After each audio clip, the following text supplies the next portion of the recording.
नमस्कार दोस्तों, communism part 1 में हमने रशिया के इकोनॉमिक सिस्टम और वहाँ के बिलियनर के माइग्रेशंस के बारे में बात करी थी। अब हम कम्युनिज्म पार्ट 2 में जैक मा, जो कि बहुत बड़े चाइनीज बिजनेस टाइकून है, उनके बारे में बात करेंगे।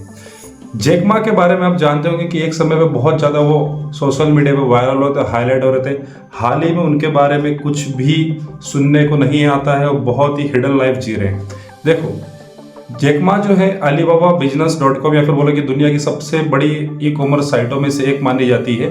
इसके फाउंडर और सीईओ हुआ क्या था कि 2020 में इनकी जो वेल्थ थी 61 बिलियन डॉलर थी और आज 2025 में करेंटली इनकी जो नेटवर्थ है सिर्फ 46 बिलियन डॉलर बनकर रह गई है।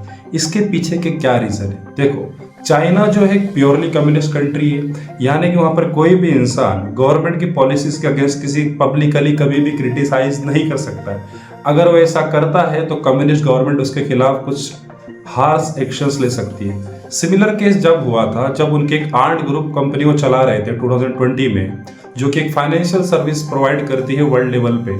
तो उन्होंने पब्लिकली अपनी कंपनी से रिलेटेड जो उनको टेक्निकल समस्या आ रही थी फाइनेंशियल सिस्टम में, उसके ऊपर उन्होंने चाइनीज गवर्नमेंट को ब्लेम करा था कि चाइना का जो फाइनेंशियल सिस्टम है वो वीक है, और पब्लिकली इन्होंने क्रिटिसिज्म करा था उस चाइनीज कम्युनिस्ट गवर्नमेंट को, जिसके कारण क्या हुआ कि चाइना ने उनके 37 बिलियन डॉलर के जो आईपीओ थे, इनिशियल पब्लिक ऑफरिंग्स, उनको हाल्ट कर दिया था, यानी कि उनको मार्केट में लिस्ट होने से रोक दिया था, जिसके कारण उनकी आर्ट ग्रुप की कंपनी को बहुत हैवी लॉस का सामना करना पड़ा।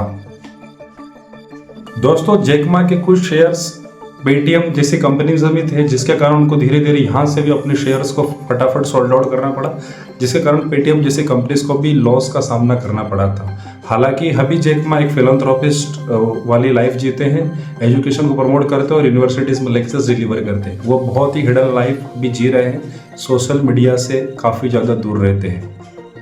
दोस्तों, कम्युनिज्म पार्ट 3 में हम रशियन ओलिगार्क्स के बारे में बात करेंगे। ये वो बिजनेस क्लास ग्रुप से जब 1990s में सोवियत यूनियन का डिसोल्यूशन हुआ था, तो उस समय प्राइवेटाइजेशन होने के कारण एकदम से कुछ स्मॉल बिजनेस क्लासेस बहुत ज़्यादा रीच हो गए थे और कुछ ही 4-5-6 सालों में बिलियनियर क्लास में आ गए थे। आखिर क्या रीजंस थे कि कुछ लोग एकदम से अमीर हुए थे और बाद में इन्होंने रशिया को लीव भी कर दिया था? जब तक stay connected with Heman. Thank you.